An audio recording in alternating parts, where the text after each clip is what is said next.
Très content d'être ici. Merci beaucoup pour l'invitation. Merci pour l'accueil. C'est vraiment un privilège.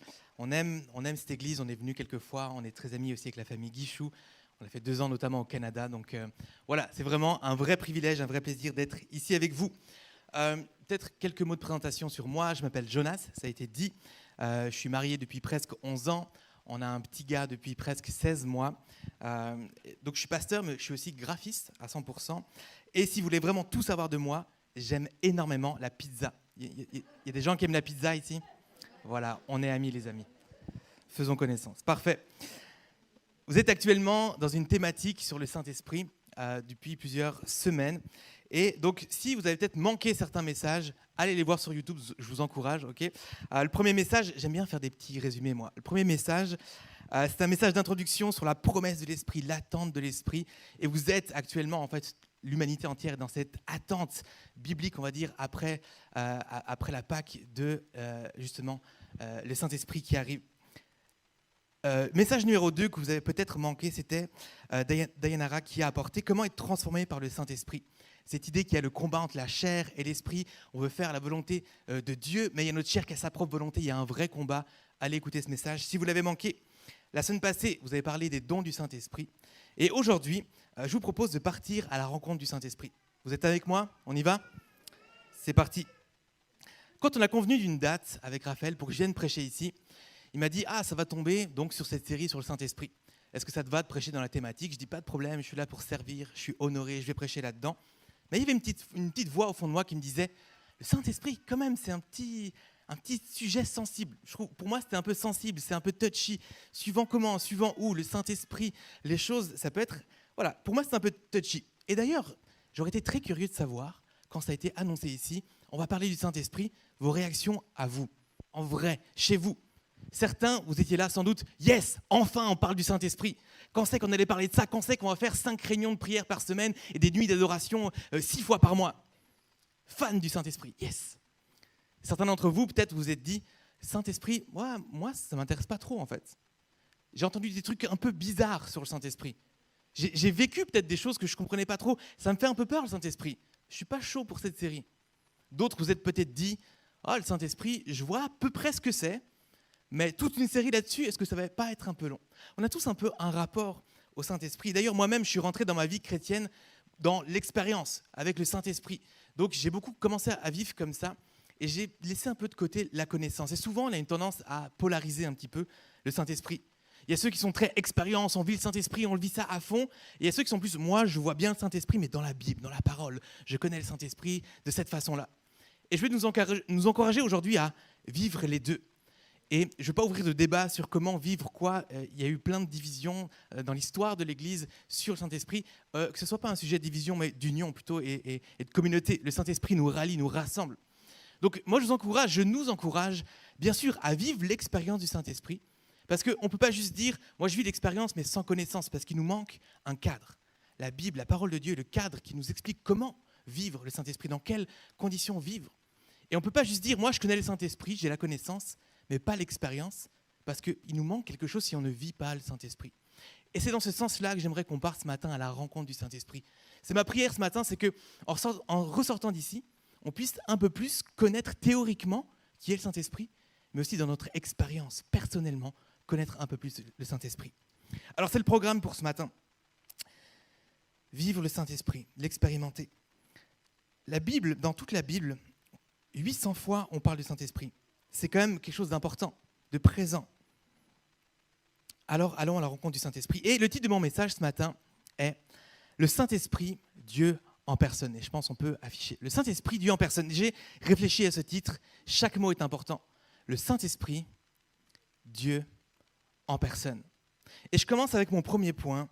Le Saint-Esprit est une personne. Le Saint-Esprit est une personne. Ce n'est pas juste une force, une chose, une sensation, une énergie, une expérience. Le Saint-Esprit, c'est une personne. Et d'ailleurs, la Bible ne mentionne jamais le Saint-Esprit autrement que d'une autre façon qu'une personne. Dans la Bible, le Saint-Esprit est toujours personnifié. Par exemple, le Saint-Esprit a des émotions, comme une personne. On peut le voir, slide suivante. Éphésiens 4, 30, c'est Paul qui dit « N'attristez pas le Saint-Esprit ». Le Saint-Esprit peut avoir des émotions, il peut être attristé, c'est une personne. Le Saint-Esprit a une volonté, 1 Corinthiens 12, 11. Mais tout cela, c'est le seul et même Esprit Saint qui le rend possible. Il distribue ses dons à chacun comme il le veut. Le Saint-Esprit a une volonté comme une personne. Le Saint-Esprit a une intelligence, Romains 8, 27. Et Dieu examine les cœurs, Dieu qui examine les cœurs sait quelle est la pensée de l'Esprit, parce que c'est en accord avec lui qu'il intercède en faveur des saints. Le Saint-Esprit a une pensée, une intelligence, il a une volonté, il a des émotions. Le Saint-Esprit est une personne, la Bible est claire là-dessus. Et je sais que cette information, ça peut paraître un peu basique. Jonas, je sais très bien que le Saint-Esprit, c'est une personne. J'ai déjà entendu, j'ai déjà peut-être rencontré. Mais si on le sait, pourquoi souvent on a cette tendance à interagir avec le Saint-Esprit comme si c'était juste une force et une puissance? Pourquoi si souvent on est plus intéressé par la puissance que par la personne?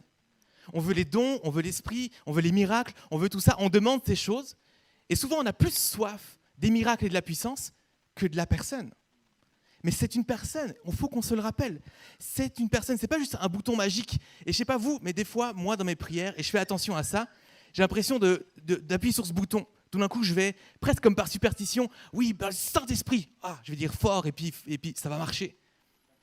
C'est vraiment le bouton magique, la superstition, le Saint-Esprit, je le proclame, et puis il va se passer quelque chose d'incroyable.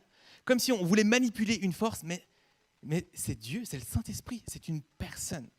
C'est une personne. Et de nouveau, je ne sais pas ta relation avec l'Esprit de Dieu, mais si on est plus assoiffé de sa puissance que de sa personne, alors il faut qu'on change quelque chose dans nos vies. Notre façon de prier, notre façon de prier, notre façon de chercher Dieu, notre façon de marcher dans la vie.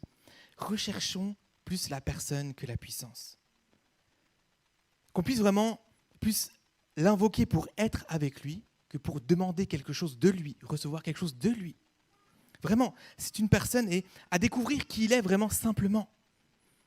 En tant que tel, ce n'est pas du tout un problème de rechercher la puissance, de rechercher les dons. Au contraire, cherchons, c'est très bon, c'est très bien. Il ne faut juste pas oublier que la puissance vient de la personne. Et quand la personne du Saint-Esprit vient, alors la puissance du Saint-Esprit vient aussi. Dayanara, elle a prêché, donc entre autres, elle a parlé du fruit de l'Esprit. Et on aspire tous au fruit de l'Esprit. On aspire tous à vivre des miracles. Je crois, on aspire tous à vivre quelque chose de puissant avec le Saint-Esprit. Il y a 2 semaines, en fait, on devrait chercher la personne du Saint-Esprit et ces choses découleront automatiquement. Parce que la joie, les dons, la puissance sont en lui. Sont en lui. Alors si on le cherche, je crois qu'il est juste, il est bon, il est pour nous, il est avec nous. Il va nous donner ce dont on a besoin. Il va nous donner ce dont on aspire. Mais donc, cherchons la personne du Saint-Esprit. C'est un bon rappel pour nous ce matin. Peut-être tu le savais, mais le Saint-Esprit est une personne. Si tu as besoin de plus d'amour, ne cherche pas l'amour, cherche la personne du Saint-Esprit. Tu as besoin de plus de joie, cherche le Saint-Esprit. Qui ici a besoin de plus de patience? Moi, quand je prie pour plus de patience, je dis « Seigneur, donne-moi de la patience, maintenant !» Je n'ai pas bien compris encore le principe de patience, je crois.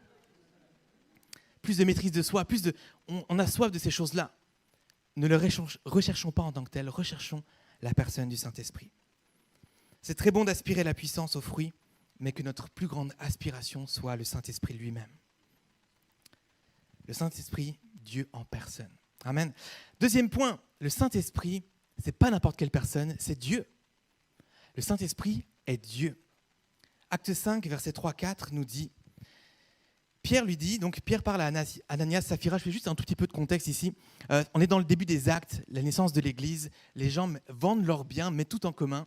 Ananias et Saphira ont vendu leurs terres et donnent. Et en fait, ils ont menti sur ce qu'ils ont donné. Ils ont gardé un petit peu pour eux, mais en disant qu'ils ont tout donné.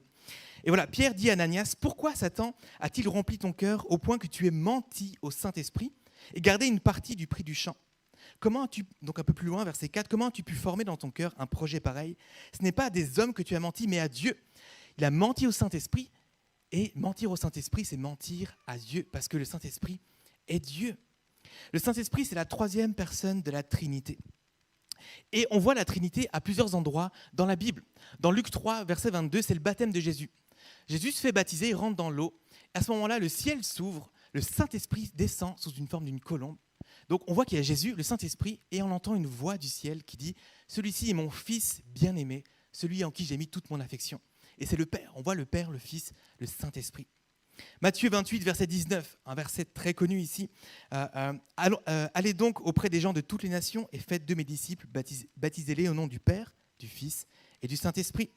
Même dans la Genèse, du début de la Bible à la fin de la Bible, Genèse 1, au moment de la création, Dieu crée le ciel et la terre. Le Père crée le ciel et la terre. L'Esprit se meut au-dessus des eaux, il est là, présent.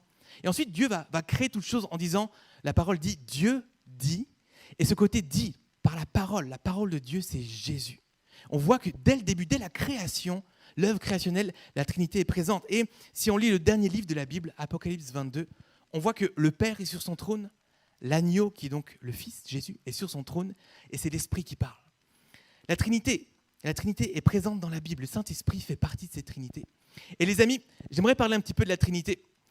Si on veut se perdre et passer des semaines et des semaines à se perdre dans la théologie, on peut parler de la Trinité. Ça peut être très compliqué. Moi-même, je me perds parce que c'est un mystère, la Trinité. On ne pourra jamais tout savoir, tout comprendre de la Trinité parce que Dieu nous surpasse. Dieu est si grand, si puissant, au-delà de notre compréhension. Mais il faut qu'on s'intéresse un petit peu à la Trinité pour mieux comprendre, mieux connaître le Saint-Esprit. Il fait partie de cette Trinité. Et souvent, quand on cherche à expliquer la Trinité, on utilise un peu des analogies, un peu des images, des métaphores. Vous en connaissez quelques-unes, non? Oui, il y en a certains qui utilisent un peu. Effectivement, on connaît. Je vous donne un exemple. Moi, celle qui m'avait parlé plus jeune, c'était par exemple le soleil. Le soleil représente le Père. Les rayons du soleil, la lumière, c'est Jésus, c'est beau, c'est biblique en plus. Et à l'intérieur, la chaleur qu'on ressent du soleil, c'est le Saint-Esprit. Oh, une belle image. Ensuite, celle-là, je n'avais jamais entendu. L'œuf, la coquille, c'est le Père, le blanc, c'est le Fils, le jaune, c'est le Saint-Esprit. Pourquoi pas? L'eau, c'était pas mal aussi. Il y a l'eau qui est dans l'état solide, liquide et gazeux. Ça reste l'eau, mais c'est 3 états différents. C'est des bonnes images pour nous aider un peu à comprendre Dieu. Mais j'aimerais mettre un petit point d'attention ici et j'aimerais lire une citation de Francis Chan, qui est un pasteur et auteur américain. Il a dit ceci à propos des analogies, des images qu'on peut faire sur la Trinité. Même si ce sont là de jolies métaphores d'un mystère inexplicable, le fait est que Dieu n'est pas comme un œuf ou les 3 états de l'eau. Dieu n'est pas comme quoi que ce soit. Il est insondable, incomparable. Il ne ressemble à aucun être vivant. Il est en dehors de notre sphère d'existence. Et par conséquent, nous ne pouvons pas le catégoriser. On ne peut pas le limiter. Les analogies nous aident peut-être à comprendre certains aspects de sa personne, mais ne croyons pas qu'elles puissent d'une manière ou d'une autre résumer sa nature. C'est important que je le dise parce que ces analogies, ça peut nous aider à comprendre, mais on ne peut pas encapsuler Dieu. On ne peut pas encapsuler la Trinité, on ne peut pas le limiter à juste ça. Donc ça nous donne quelques éléments, et la Bible nous donne d'autres éléments connus un petit peu pour comprendre un peu le fonctionnement de la Trinité et la place du Saint-Esprit dans la Trinité. Premièrement, un élément à comprendre, c'est que le Père n'est pas le Fils. Le Fils n'est pas le Saint-Esprit, et le Saint-Esprit n'est pas le Père. Okay? Ils sont tous différents, chacun. Mais chacun d'entre eux, ils sont Dieu. Le Père est Dieu, le Fils est Dieu, le Saint-Esprit est Dieu. Chaque personne de la Trinité est de même nature. En théologie, on parle d'essence divine, même nature divine, même si c'est 3 personnes différentes. Est-ce qu'on se rend compte là que c'est compliqué à comprendre la Trinité? Ça nous dépasse un petit peu. C'est un mystère, c'est ce qui fait aussi que Dieu est Dieu. Ensuite, il faut savoir que tout ce qui concerne la personne divine part du Père. Et j'ai fait un petit schéma ici. Ça part du Père, et en fait, c'est le Père qui a envoyé le Fils. Le Fils envoie l'Esprit. En fait, le Fils ne vient pas de lui-même, il est envoyé par le Père. L'Esprit ne vient pas de lui-même, il est envoyé par le Fils. Mais le rôle du Saint-Esprit, ce n'est pas juste d'exister comme ça. Le Saint-Esprit, il pointe vers le Fils.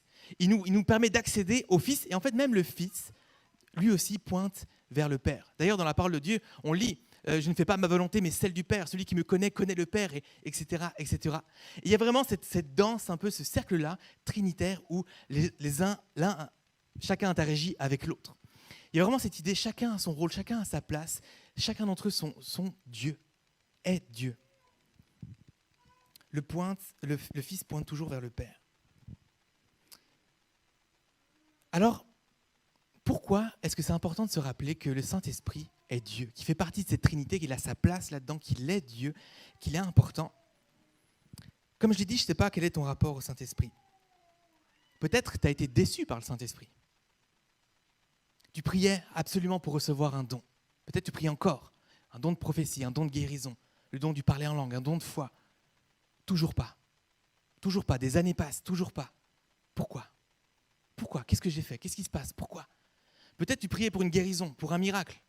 Dieu n'a pas agi. Le Saint-Esprit ne te semblait pas au rendez-vous. Pourquoi les autres vivent ça, mais moi je ne le vis pas avec le Saint-Esprit? Peut-être tu as mis une distance avec le Saint-Esprit.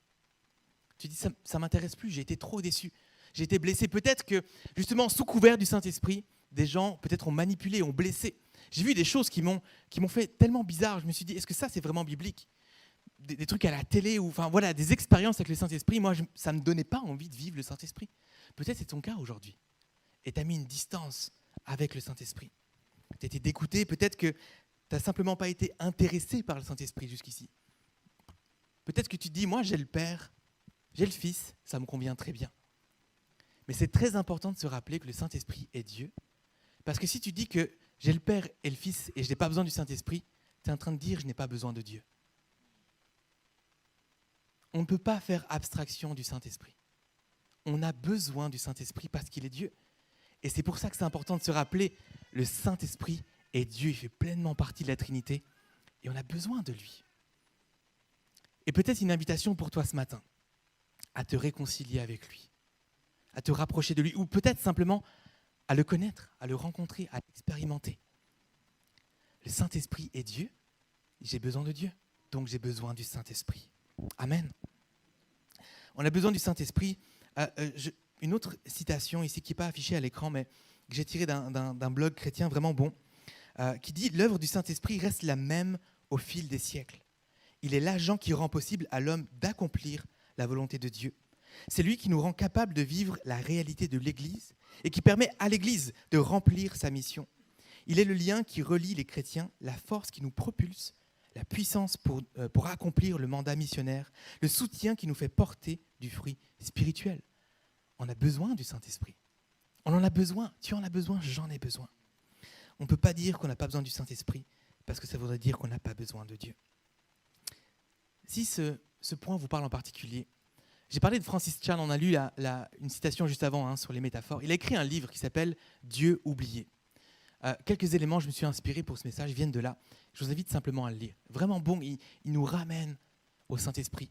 Il nous pousse à refaire une place dans nos vies au Saint-Esprit.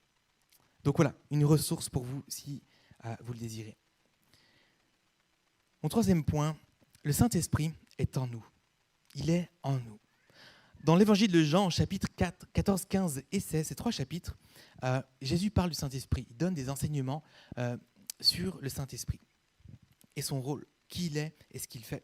À ce moment du récit biblique, Jésus il est ressuscité mais pas encore monté au ciel. Et justement, il parle à ses disciples, il va dire « Je vais vous envoyer l'Esprit ». Il y a vraiment cette promesse justement de l'Esprit qui arrive et voici quel sera son rôle, etc. Et j'aimerais qu'on prenne plusieurs éléments de ces chapitres pour mieux comprendre justement qui il est et ce qu'il fait, ce qu'il veut faire en nous.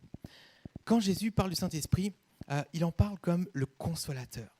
Et le terme grec pour consolateur, c'est parakletos, on peut le voir ici. Parakletos. En grec, donc la langue originale du Nouveau Testament, parakletos. Et souvent, ce terme-là, ou ces termes, sont trop riches pour qu'il y ait un seul mot qui le définisse en français. Donc, en fait, les traductions sont aide, défenseur, intercesseur, consolateur, et il pourrait y en avoir encore d'autres. Ici, on comprend qu'il y a cette réalité de quelqu'un qui est à nos côtés, une aide, un soutien, un défenseur, quelqu'un qui est avec nous, qui n'est pas contre nous, il est pour nous, il va intercéder, il va consoler, il va nous défendre, il est proche de nous, il nous accompagne. Waouh, le Saint-Esprit, Jésus va envoyer ce Saint-Esprit qui sera avec nous. Et Jésus explique, donc il va envoyer son Esprit et il va dire, Jésus, il est même avantageux. Il dit ça à ses disciples, il a passé 3 ans avec eux, leur vie a changé, transformé, le monde religieux a complètement été chamboulé par la venue de Jésus. Et il dit, mais c'est mieux pour tout le monde que je parte, que je m'en aille. On peut lire ce texte dans Jean 16, verset 7. Cependant, je vous dis la vérité, il est préférable pour vous que je parte.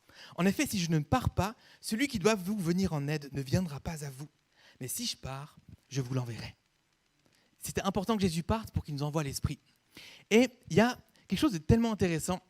Quand je recherchais un peu de la matière, de ce que les gens ont pu dire sur ce thème du Saint-Esprit, j'ai écouté une prédication de David Potier, pasteur à Montréal, l'église La Chapelle. Et il a donné une petite illustration que j'aimerais partager avec vous. Je trouvais ça très, très imagé, très fort. Il disait... Aujourd'hui, plusieurs personnes voudraient que Jésus soit encore sur terre. Imaginez, ce serait incroyable. Si Jésus était là pour lui parler, pour le voir, ce serait fou. On verrait les miracles, on pourrait s'inspirer de sa vie, comment est-ce qu'il réagit dans ce monde aujourd'hui, avec tous les défis d'aujourd'hui qui sont tellement particuliers, éthiques, sexuels, financiers, politiques, la guerre, qu'est-ce qu'il dirait, qu'est-ce qu'il ferait?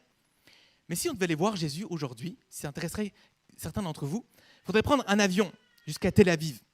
Ensuite, il faudrait prendre, donc déjà peut-être faire un test PCR ou être vacciné ou je ne sais pas quoi. Okay, ça serait déjà plus compliqué.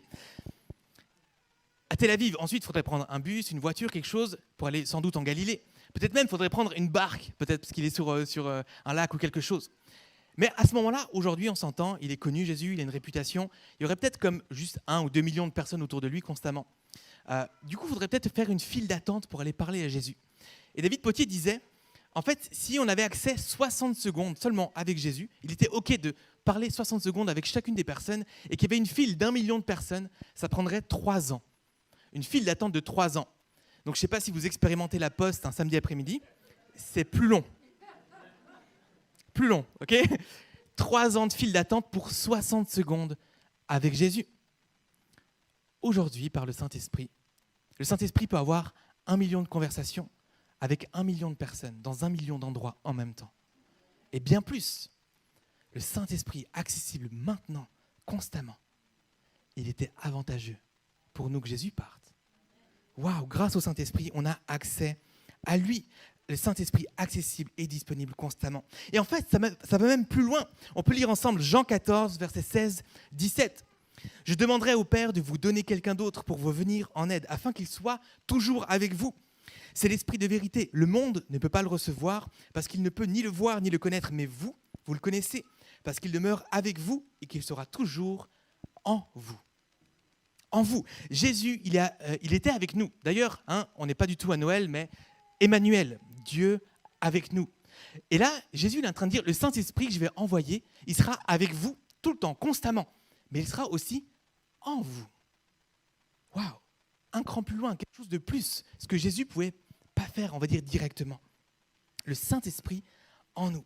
Et ce consolateur, ce paraclétos qui est cette aide, ce défenseur, ce soutien, il veut être en nous. Il veut faire des choses en nous.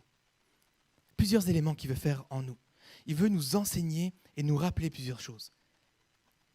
Jean 14, verset 26. « Celui qui doit vous venir en aide, le Saint-Esprit que le Père enverra en mon nom, vous enseignera tout et vous rappellera tout ce que je vous ai dit. » Et ça, c'est un des rôles du Saint-Esprit. Il veut nous enseigner et nous rappeler. Je l'ai dit, le Saint-Esprit, il pointe toujours vers Jésus.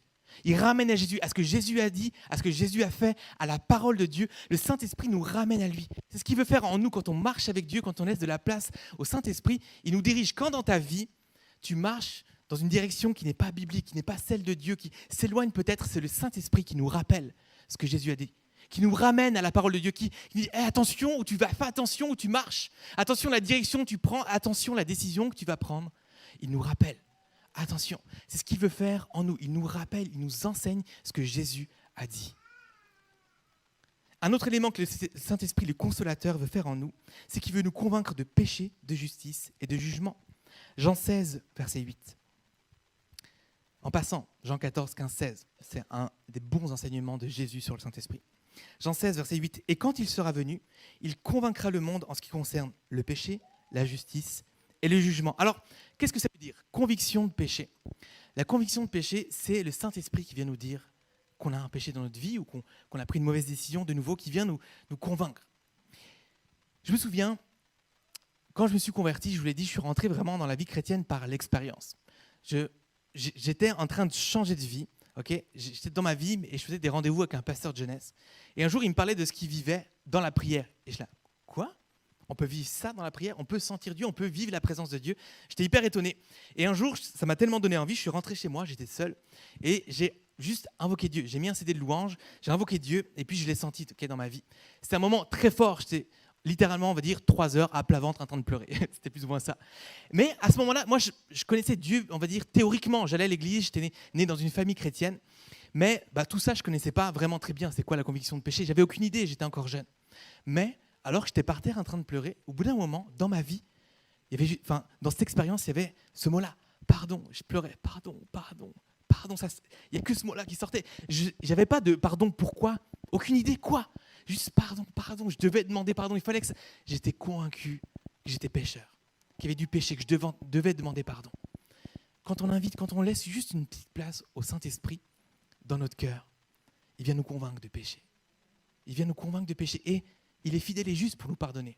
Si on demande pardon, il nous pardonne. Mais c'est aussi un des rôles, c'est de faire juste une petite lumière là dans nos vies. Et attention, là, il y a quelque chose dans ta vie qu'il faut mettre en règle. Le Saint-Esprit veut faire ça en nous. Et souvent on peut dire que c'est quelque chose de mauvais, c'est pas une bonne expérience, la conviction de péché. Mais c'est une expérience importante. Et ça, c'est un des rôles du Saint-Esprit. Il veut nous convaincre de péché. Il veut aussi nous convaincre de justice. Convaincre de justice, c'est quoi? C'est être convaincu que parce que Jésus est mort pour moi, alors je suis juste, je suis justifié. Vous savez, ce qui nous sépare du Père, c'est le péché. Et Jésus est venu régler le problème en mourant à la croix. Et j'aime énormément voir ça. Grâce à cette mort et au fait que nous, on peut s'identifier qu'on meurt à nous-mêmes et qu'on a cette vie en Jésus. Alors, le Père ne regarde plus nous directement, pécheurs. Il nous regarde au travers du filtre de Jésus. Et du coup, c'est comme ça qu'il nous voit justes et justifiés alors qu'on a encore une condition de pécheur. Et en fait, Jésus, le Saint-Esprit est là pour nous convaincre qu'on est justifié par Jésus. Et qu'on n'a plus à douter en fait de notre salut. Et qu'on est justifié et qu'on n'a plus à s'inquiéter de ça. C'est un rôle aussi. Le Saint-Esprit veut faire ça en nous, nous convaincre de justice et qu'on est justifié. Et donc convaincre de jugement, c'est simplement parce qu'on est justifié alors, on n'a plus à s'inquiéter et à paraître en jugement. Celui qui paraîtra en jugement, c'est le diable et ses anges. C'est ce que le Saint-Esprit veut faire en nous. Le Saint-Esprit veut aussi nous régénérer, une autre œuvre qu'il veut faire en nous. Pour communier avec Dieu, pour avoir une relation avec Dieu, ça se fait d'esprit à esprit. Mais en tant que pécheur, à la base, notre esprit est mort. Il est mort. Et donc le Saint-Esprit veut régénérer, faire revenir notre esprit à la vie pour qu'on puisse avoir cette relation avec Dieu. C'est grâce à l'esprit qu'on a une relation avec Dieu. La grâce de la régénération, c'est la puissance de Dieu qui donne aux êtres humains la capacité d'avoir la foi, d'avoir cette relation avec Dieu et d'éprouver une nouvelle inclination à l'égard de Dieu. Le Saint-Esprit va aussi nous donner l'onction, l'équipement pour accomplir la mission. Il nous donne le fruit, il nous donne la direction, la protection. Le Saint-Esprit veut faire tellement de choses en nous. C'est par lui qu'on peut crier « Abba Père », Romains 8,15. C'est par lui qu'on sait qu'on est enfant de Dieu, Romains 8,16. C'est par lui qu'on peut prier, Romains 8, 27, 28. C'est par lui qu'on comprend les choses d'en haut, 1 Corinthiens 2, versets 9 et 16. C'est par lui qu'on peut vivre une vie agréable à Dieu, Galates 5. Et juste lisez votre Bible pour tout ce que le Saint-Esprit veut faire dans votre vie. Le Saint-Esprit est avec nous, mais aussi en nous, pour opérer toutes sortes de choses. Faisons-lui cette place. Faisons-lui cette place pour qu'il opère ces choses en nous, pour qu'il nous dirige, pour qu'il nous convainque, pour qu'il nous ramène dans les décisions, pour qu'il nous rappelle ce que Jésus a enseigné, pour qu'il y ait de la place. On veut vivre la puissance, on veut vivre les miracles, on veut vivre les dons et c'est très bien. On veut connaître la volonté de Dieu, on veut absolument les révélations, les prophéties. Cherchons Dieu, juste lui. Tout ça vient de lui et lui fera son œuvre en nous. Amen. Je peux inviter les musiciens à me rejoindre, commencer juste à jouer. J'aimerais conclure tranquillement avec une citation de James Inel Packer, qui est un théologien qui a une grosse influence en Amérique du Nord. Il a enseigné à l'université, il a dit ceci, très inspirant. Tout ce qui touche à la vie chrétienne est surnaturel. Que ce soit ses aspects théoriques ou pratiques, notre relation avec Dieu ou avec les autres, notre louange ou notre témoignage. La vie chrétienne est surnaturelle car seul l'Esprit peut l'initier et la préserver. Par conséquent, sans lui, il n'y aura de vie ni chez le croyant, ni dans l'Église. En fait, il n'y aura ni croyant, ni Église. Waouh, la place du Saint-Esprit. Sans Saint-Esprit, il n'y a pas de puissance. Sans Saint-Esprit, il n'y a pas de relation avec Dieu. Il n'y a pas de chrétien. On a besoin du Saint-Esprit. Et c'est pourquoi l'ennemi souvent va s'acharner pour nous faire minimiser peut-être l'importance du Saint-Esprit. C'est des trucs bizarres ou nous faire peur. Non, mais il n'y a pas besoin. C'est pour les autres ou mieux vaut la connaissance. Non, on a besoin de connaître théoriquement mais pratiquement le Saint-Esprit. Je vous l'ai dit, c'est la rencontre du Saint-Esprit aujourd'hui. On veut le connaître plus, personnellement, dans notre expérience. Et ça, c'est toute une vie. On l'a vu avec la Trinité. Est-ce qu'on peut comprendre vraiment entièrement l'entièreté de Dieu? Non, mais toute une vie de découverte, d'aventure, on ouvre la parole, on comprend un peu plus, une nouvelle révélation, quelque chose de plus sur Dieu, sur qui il est, sur ce qu'il veut faire. Dans notre expérience, dans notre connaissance de qui il est. On veut vivre pleinement le Saint-Esprit.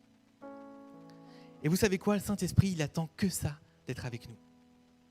Dans cette Trinité, dans les trois personnes, souvent, il y a une œuvre qui est un peu plus attachée, on va dire, à une des 3 personnes, mais les 3 sont toujours présents. La création est peut-être un peu plus l'œuvre du Père, mais les 3 participaient à cette œuvre. Mais l'œuvre du consolateur, c'est l'œuvre de l'Esprit. D'être avec nous, nous consoler. Est-ce que tu as besoin d'être consolé dans ce que tu vis, dans ta tristesse, dans ton deuil, dans les difficultés de la vie, dans ta famille, dans ce que tu vis avec tes enfants, avec tes parents, dans la maladie? La guérison, la puissance, la consolation, l'aide. Tu as besoin d'un défenseur, tu as besoin d'un consolateur, tu as besoin d'une aide. C'est le Saint-Esprit. C'est son œuvre. Les trois participent à cette œuvre-là. Mais je crois que c'est principalement celle du Saint-Esprit. Il veut être avec toi et en toi. Waouh! En toi, il peut déposer la joie, la consolation, l'amour, la paix, le fruit de l'esprit, la patience, la maîtrise de soi. Avec toi et en toi. Le Saint-Esprit te connaît parfaitement. Et malgré tout, les échecs, les erreurs, tout ce qui est sale en nous, il veut être avec toi et habiter en toi. Ça a été dit ce matin. Nous sommes le temple du Saint-Esprit. Il veut être en toi. Fais-lui cette place. Alors même qu'il sait que tu vas le décevoir et le trahir et peut-être avoir un intérieur, un temple sale plus tard, il veut quand même être avec toi. Il t'aime, il est pour toi, il est ce consolateur. Alors prions ensemble. On peut pencher juste la tête, fermer les yeux, se concentrer. Je vais simplement prier avec vous avant qu'on reprenne un chant.